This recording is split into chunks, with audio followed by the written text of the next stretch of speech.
शांति। आज 27 दिसंबर 2021 की बाबा की साकार मुरली है।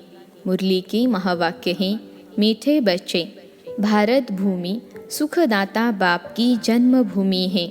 बाप ही आकर सभी बच्चों को दुख से लिबरेट करते हैं। प्रश्न है, सबसे ऊंची बड़ी लंबी कहानी कौन सी है जो तुम बच्चों के लिए कॉमन है? उत्तर है, इस ड्रामा के आदि मध्य अंत की कहानी बड़ी लंबी और ऊंची है। इस कहानी को मनुष्य नहीं समझ सकते। तुम बच्चों के लिए यह कहानी बहुत कॉमन है। तुम जानते हो यह ड्रामा कैसे हुबहू रिपीट होता है, यह सीढ़ी कैसे फिरती रहती है। गीत है, ओम नमो शिवाय, ओम शांति। मीठे मीठे सिखिलते बच्चों ने महिमा का गीत सुना। किसकी महिमा? ऊंचे ते ऊंचे भगवान की, जिसको पतित पावन दुख हरता सुख करता भी कहते हैं। सुख देने वाले को याद किया जाता है। बच्चे जानते हैं सुख देने वाला एक ही परमपिता परमात्मा है। सभी मनुष्य मात्र उनको ही याद करते हैं और धर्म वाले भी कहते हैं कि बाप आकर दुख से लिबरेट कर सुख देते हैं, परंतु यह नहीं जानते कि बाप सुख देते हैं। फिर दुख कौन और कब देता है, यह भी तुम समझते हो। नई दुनिया सो फिर पुरानी होती है तो उनको दुख धाम कहा जाता है। कलयुग के अंत के बाद फिर सतयुग जरूर आएगा। सृष्टि तो एक ही है। मनुष्य इस सृष्टि के चक्र को बिल्कुल ही नहीं जानते। इसलिए बाबा पूछते हैं, तुमको ऐसा बेसमझ बनाने वाला कौन है? बाप तो किसको दुख नहीं देते, बाप तो सदा सुख देते हैं। तुम जानते हो सुख देने वाले का जन्म स्थान भी भारत में है, तो दुख देने वाले का जन्म स्थान भी भारत में है। भारतवासी शिव जयंती भल मनाते हैं, परंतु समझते कुछ भी नहीं है। वह है ऊंचे ते ऊंचे भगवान की जयंती। उनका नाम है शिव। यह किसको पता नहीं पड़ता है। रावण को वर्ष वर्ष जलाते रहते हैं, परंतु वह क्या चीज़ है, कब से आया है, क्यों जलाते हैं, यह कुछ भी नहीं जानते हैं। ड्रामा के प्लान अनुसार उन्होंने यह पता होना ही नहीं है। बाप समझाते हैं, हर एक का पार्ट अलग अलग है। मनुष्य का पार्ट ही गाया जाता है। मनुष्य ही समझदार है, जानवर तो बेसमझ है। इस समय मनुष्य भी बेसमझ बन पड़े हैं। यह जानते ही नहीं कि दुख हरता सुख करता पतित पावन कौन है, पतित कैसे बने हैं और पावन कैसे बनेंगे। पुकारते हैं परंतु अर्थ नहीं जानते। इस समय है ही भक्ति मार्ग। शास्त्र भी सब भक्ति मार्ग के हैं। शास्त्रों में कोई सद्गति का ज्ञान नहीं है। कहते भी हैं ज्ञान भक्ति वैराग्य, बस इतना बुद्धि में आता है। इसका भी अर्थ नहीं जानते। ज्ञान का सागर एक ही परमपिता परमात्मा है। जरूर उनको ही ज्ञान देना है। वही सद्गुरु सद्गति दाता है। इसलिए उनको पुकारते हैं, आकर दुर्गति से बचाओ। द्वापर में हम पहले सतो प्रधान पुजारी बनते हैं, फिर पुनर्जन्म लेते उतरते आते हैं। जो भी मनुष्य आते हैं सीढ़ी तो जरूर उतरेंगे ही। भल बुद्ध आदि का नाम सीढ़ी में नहीं दिया जाता है। अगर उनको दिखाओ भी तो भी उन्हें भी सीढ़ी तो उतरनी है ना। उनको सतो रजो तमो में तो आना ही है। अभी सब तमो प्रधान है।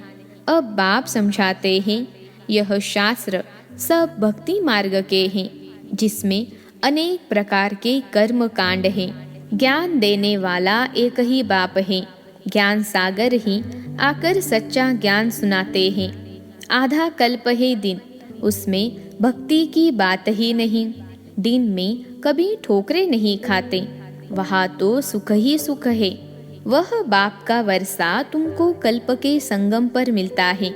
यह ज्ञान बाप ही उन बच्चों को देते हैं जिनको कल्प पहले दिया था और कल्प कल्प देते ही रहेंगे। उनकी बुद्धि में ही बैठेगा कि रचयिता ही रचना का ज्ञान दे रहे हैं। चित्र कितने बनाते हैं, फिर उन्होंने कैलेंडर्स भी बनेंगे। नई चीज़ कोई निकलती है तो वह फैलती है। अभी भारत में रचयिता बाप आकर रचता और रचना का ज्ञान दे रहे हैं। यह भी फैलेगा और बाहर सबके पास जाएगा। फिर वह कह नहीं सकेंगे कि हम स्वर्ग में क्यों नहीं जाते। सबको पता पड़ जाएगा बना बनाया ड्रामा है, इसमें फर्क पड़ ही नहीं सकता। दुनिया में तो अनेक मत हैं। कोई कहते नेचर है, कोई कहते आत्मा निर्लेप है। पिछाड़ी में एक बाप का ही सुनेंगे, समझेंगे बरोबर हम इस ड्रामा के एक्टर्स भी हैं। यह वैरायटी धर्मों का झाड़ है। सबकी बुद्धि का ताला खुल जाएगा। अभी ताला बंद है। तुम्हारे धर्म की बात अलग है। बाकी ड्रामा प्लान अनुसार वे स्वर्ग में आ नहीं सकते। हमारा धर्म स्थापक फलाने समय पर आया, क्राइस्ट कोई स्वर्ग में थोड़े ही आया। यह सब बातें इस झाड़ से ही बुद्धि में आएगी, सीढ़ी से नहीं। झाड़ बड़ा अच्छा है, समझेंगे यह बना बनाया नाटक है। बाकी योग की बात तुम समझते हो। हम पावन बन बाप को याद करें तो विकर्म विनाश हो। जब योग युक्त हो जाएंगे तब अपना भी पता पड़ जाएगा। रचता और रचना की नॉलेज आगे चलकर सब समझेंगे, अभी नहीं। ड्रामा भी बड़ा युक्ति से बना हुआ है। लड़ाई तो लगनी ही है। अभी तुम्हारी बुद्धि में यह ड्रामा का राज है। अगर कोई नया आ जाता है तो शुरू से लेकर समझाना पड़ता है। यह बड़ी लंबी कहानी है बहुत ऊंची, मगर तुम्हारे लिए कॉमन है। तुम जानते हो यह सीढ़ी का चक्र कैसे फिरता है। बाप कहते हैं, मीठे बच्चे, भक्ति मार्ग में तुमने कितनी तकलीफें ली हैं, यह भी ड्रामा में नोंद है। यह सुख दुख का खेल तुम्हारे ऊपर बना हुआ है। तुम बहुत ऊंच भी बनते हो तो नीच भी बनते हो। बाप कहते हैं, मीठे बच्चे, मैं इस मनुष्य सृष्टि का बीज रूप हूँ। झाड़ का सारा नॉलेज तो ज़रूर मेरे पास ही होगा। बड़ के झाड़ का मिसाल भी इनके ऊपर ही है। सन्यासी लोग भी मिसाल देते हैं, परंतु उनकी बुद्धि में कुछ भी नहीं है। तुम तो जानते हो कैसे आदि सनातन देवी देवता धर्म प्रायलोप हो जाता है। अभी वह फाउंडेशन है नहीं, बाकी सारा झाड़ खड़ा है। सभी धर्म है, बाकी एक धर्म नहीं है। बड़ का झाड़ भी देखो कैसे खड़ा है, थूर है नहीं, फिर भी झाड़ सदैव हरा भरा है। दूसरे झाड़ फाउंडेशन बिगर सूख जाते हैं, क्योंकि थूर बिगर पानी कैसे मिले। परंतु वह बड़ का झाड़ सारा ताज़ा खड़ा है। यह वंडर है ना। वैसे ही इस झाड़ में भी देवी देवता धर्म है नहीं, अपने को समझते ही नहीं हैं। देवता धर्म के बदले हिंदू कह दिया है। जब से रावण राज्य शुरू हुआ है तो देवी देवता कहलाने लायक नहीं रहे हैं, तो नाम बदल हिंदू रख दिया है। देवताओं के सिर्फ जड़ चित्र निशानी जाकर रही है, जिससे समझते हैं स्वर्ग में उनका राज्य था। परंतु वह स्वर्ग कब था यह कोई जानते ही नहीं। सतयुग की आयु बहुत लंबी चौड़ी कर दी है। जो पास्ट हो गया है वह फिर अपने समय पर ही रिपीट होगा। वही फीचर्स अभी थोड़े ही हो सकते हैं, वह फिर स्वर्ग में ही होंगे। यह ज्ञान तुम ही समझते हो। बाकी वह सब भक्ति करते पतित बनते रहते हैं। पावन दुनिया थी, तुमको बाप बैठ समझाते हैं, कहते भी हैं आप जानी जाननहार हैं। बाप कहते हैं मैं कोई एक एक के दिल को थोड़े ही बैठ जानूंगा। कोई कहते हैं बाबा आप तो सब कुछ जानते हो, हम विकार में जाते हैं, आप सब जानते होंगे। बाप कहते हैं, मैं सारा दिन बैठ यह जानता हूँ क्या? मैं तो आया हूँ पतितों को पावन बनाने। तुम जानते हो हम बाबा से सुख का वर्षा ले रहे हैं, बाकी सब वापिस मुक्ति धाम में चले जाएंगे। कैसे जाएंगे, इसमें तुम्हारा क्या जाता है? बाप ही आकर मुक्ति जीवन मुक्ति में ले जाते हैं। हिसाब किताब चुकतू कर सबको जाना है। तुमको सतो प्रधान बनना है, तुम दूसरे की बात में क्यों जाते हो? तमो प्रधान से सतो प्रधान बनाने वाला एक ही बाप है। भक्ति मार्ग में ज्ञान की रत्ती नहीं हो सकती। कहते हैं ज्ञान और भक्ति, पूछो ज्ञान कितना समय और भक्ति कितना समय चलती है, तो कुछ भी बता नहीं सकते। भक्ति अलग चीज है। बाप खुद ही समझाते हैं कि मैं कैसे आता हूँ, किस में प्रवेश करता हूँ। मनुष्य भक्ति मार्ग में फंसे हुए होने के कारण मुझे मुश्किल ही पहचानते हैं। इसलिए तुम शिव शंकर के चित्र पर समझाते हो, वह दोनों को एक कर देते हैं। वह सूक्ष्म वतन वासी, वह परम धाम के वासी, दोनों के स्थान अलग अलग हैं। फिर एक नाम कैसे रख सकते? वह निराकारी, वह आकारी, ऐसे थोड़े ही कहेंगे। शंकर में शिव का प्रवेश है, इसलिए तुम शिव शंकर कह देते हो। बाप समझाते हैं, मैं तो इस ब्रह्मा में प्रवेश करता हूँ।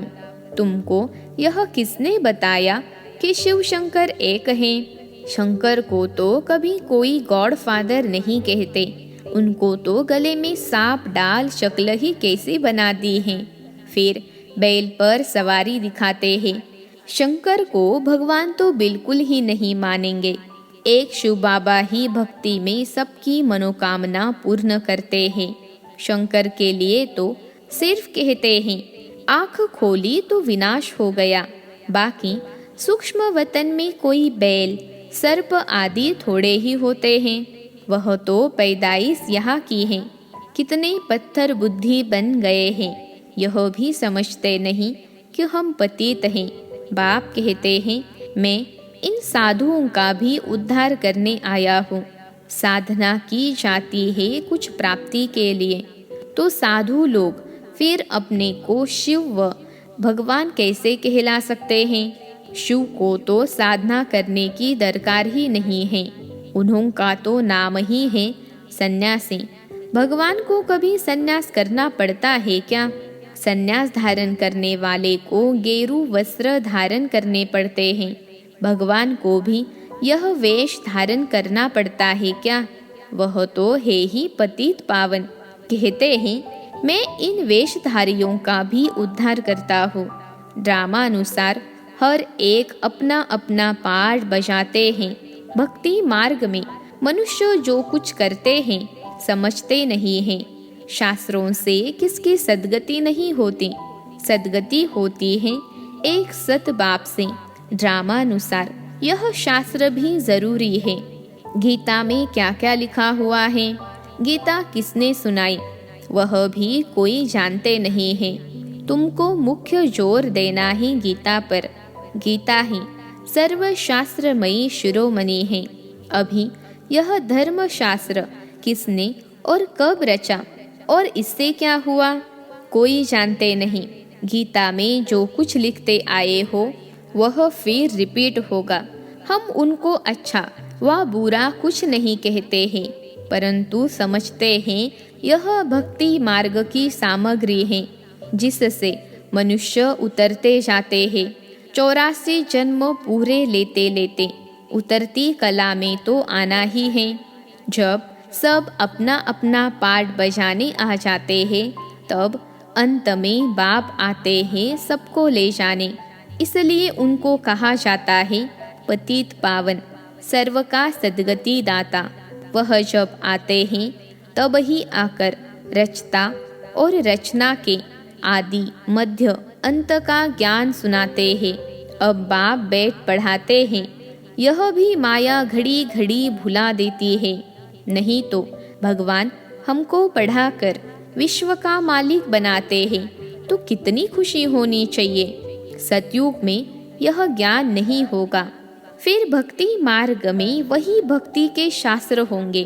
2500 वर्ष यह पाठ बजाना ही है। यह चक्र का ज्ञान तुम्हारी बुद्धि में है। वे लोग तो न पतित पावन को जानते, न पावन से पतित कौन बनाते यह जानते हैं। सिर्फ खिलौने बनाकर खेलते रहते हैं, समझते कुछ भी नहीं। तुमको कहेंगे तुम भी भारतवासी हो, तुम फिर कैसे कहते हो कि सिर्फ भारतवासी कुछ नहीं समझते, बेसमझ हैं। तुम बोलो यह बेहद का बाप कहते हैं, वही नॉलेज दे रहे हैं। हम उन द्वारा समझदार बने हैं। प्रदर्शनी में बहुत लोग आते हैं, कहते हैं यह ज्ञान बहुत अच्छा है, बाहर गए खलास, क्योंकि वह सब है रावण के मुरीद। तुम अब बने हो राम के मुरीद। तुम बच्चों की बुद्धि में है कि हमको रचता बाप समझा रहे हैं, पतित से पावन बना रहे हैं। बाप हमारा कल्याण करते हैं, हमको फिर औरों का कल्याण करना है। जितना बहुतों का कल्याण करेंगे तो ऊंच पद पाएंगे। यह है रूहानी सेवा। रूहों को ही समझाना होता है, समझती भी रूह है। आधा कल्प तुम देह अभिमानी बनते हो। देही अभिमानी बनने से आधा कल्प सुख, देह अभिमानी बनने से आधा कल्प दुख। कितना फर्क है। तुम जब विश्व के मालिक थे तो कोई धर्म नहीं था। अभी कितने मनुष्य हैं, अभी तुम हो संगम पर। अच्छा, मीठे मीठे सिखिलते बच्चों प्रति मात पिता बाप दादा का याद प्यार और गुड मॉर्निंग। रूहानी बाप की रूहानी बच्चों को नमस्ते। हम रूहानी बच्चों की रूहानी मात पिता बाप दादा को याद प्यार, गुड मॉर्निंग और नमस्ते बाबा नमस्ते। धारणा के लिए मुख्य सार। पहली पॉइंट है याद के बल से सब हिसाब किताब चुकतू कर सतो प्रधान बन वापिस घर चलना है। दूसरी किसी भी बातों में नहीं जाना है। दूसरी पॉइंट है भगवान हमको पढ़ाकर विश्व का मालिक बनाते हैं, इसी खुशी में रहना है, रूहानी सेवा करनी है। आज का वरदान है साधारणता द्वारा महानता को प्रसिद्ध करने वाले सिंपल और सैंपल भव। साधारणता द्वारा महानता को प्रसिद्ध करने वाले सिंपल और सैंपल भव। विश्लेषण है जैसे कोई सिंपल चीज़ अगर स्वच्छ होती है तो अपने तरफ आकर्षित जरूर करती है। ऐसे मनसा के संकल्पों में, संबंध में, व्यवहार में, रहन सहन में जो सिंपल और स्वच्छ रहते हैं वह सैंपल बन सर्व को अपनी तरफ स्वतः आकर्षित करते हैं। सिंपल अर्थात साधारण, साधारणता से ही महानता प्रसिद्ध होती है। जो साधारण अर्थात सिंपल नहीं वह प्रॉब्लम रूप बन जाते हैं। आज का स्लोगन है दिल से कहो मेरा बाबा, तो माया की बेहोशी से बंद आंखें खुल जाएगी। दिल से कहो मेरा बाबा, तो माया की बेहोशी से बंद आंखें खुल जाएगी। अच्छा, ओम शांति।